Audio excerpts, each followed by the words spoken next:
I flew here from Canada. I like planes, but I hate sitting beside people because they're weirdos on planes. This happened to me one time. I was flying somewhere for some shows, and the guy beside me on the plane started up a conversation. He's like, "Hey, where are you flying to?" And I was like, "Same place as you. We're on a goddamn plane. I don't..." And he's like, "Well, what are you going there for?" And I said, "I'm going for work." And he said, "Well, what do you do?" And I said, "I'm a comedian. I have some shows." And this is what the guy actually said to me. He said, "Yeah, I bet you some people think that's cool. But wait till you hear what I do. I don't care," right? And he's like, "I own a website. I make so much money from my website that I will be able to retire by the age of 42. Don't even know his name yet." And that's what he said to me. But then he jerked it up even more. He goes, "Do you have anything funny to say about that, Mr. Comedian?" I was like, no, I don't. "I do, however, hope you die at 41.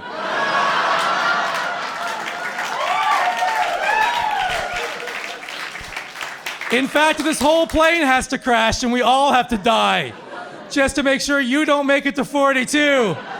I'm okay with that. I got called white boy a few years ago, which I am.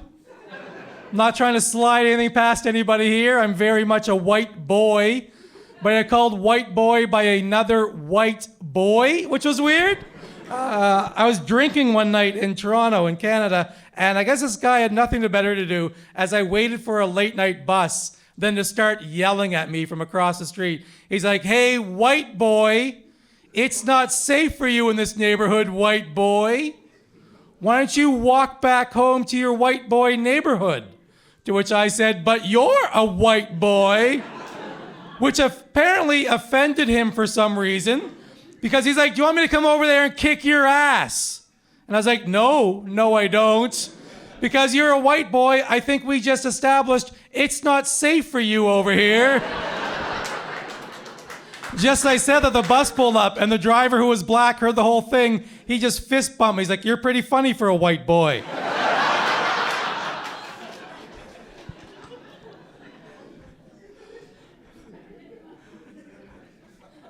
This is nice. I'm glad you guys are all immigrants to Finland, because I've been walking around for 2 days feeling like the fattest man in the world, and it's nice to have some other fat people here. I got my back waxed a few years ago. Has any guy in here ever gotten their back waxed? A woman? Okay, yeah.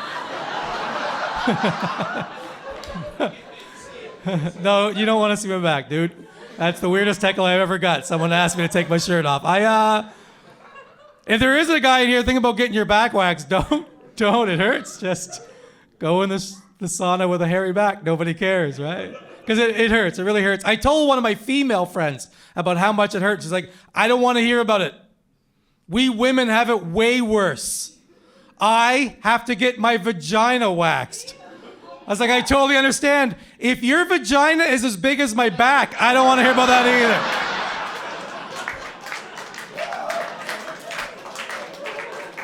Actually, that's not true. I want to hear all about your giant vagina. I want to know everything. I'm the baby of 7 children. Yeah, here's the weird thing with my family. Everybody in my family, our first name begins with the letter D. There's my parents, Dave and Doris. Then from oldest to youngest, there's Debbie, Donna, Deanna, David, Darian, Douglas, and me, D-Accident. And one time I asked my mom how that ever happened, how we all get names with the letter D, and my mom's response was weird. She's like, "It was just a coincidence." It's like, "Just a coincidence, Mom. Why don't you be honest? You're too busy having sex to turn the page in their big book of baby names. Like, close your legs, open a book, woman, is what I'm trying to say." And then I asked my dad, he's like, "What can I say? Your mom loves the D." And I was like, I can tell you what you shouldn't say, you goddamn weirdo.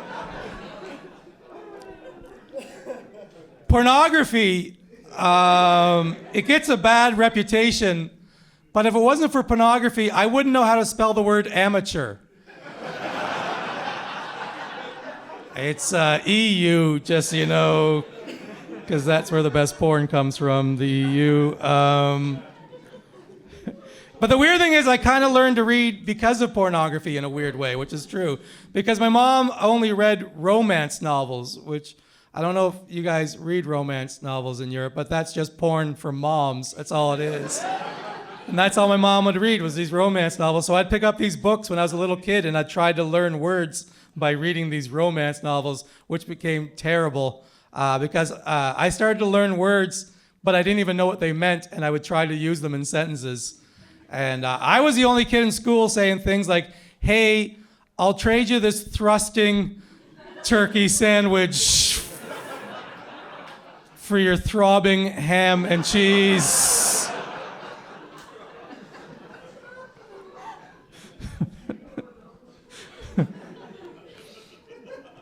I got married a few years ago, and yeah, thanks. It's not going to last. We're very different people, my wife and I. She is the vice president of a corporation. Yeah. Thanks. And I'm telling jokes about the size of women's vaginas, so we're very different. This is how different we are. One time I sent her a text message, and all I asked was, how is your day going? And this is honestly what I got back, word for word. She said, I'm having a bit of a rough day. I have a big proposal due this afternoon. My team isn't giving me any help. And if we don't get this done, our company's going to lose a $4 million US sale. And then she finished the text with, how's your day going? And I literally responded, amazing. I bought a hat. And I used your credit card to pay for it. So, yeah, I love you guys. I really love you guys. Okay, I'm going to tell you one more story. You guys are a lot of fun. If you guys want to go for drinks, that was scary.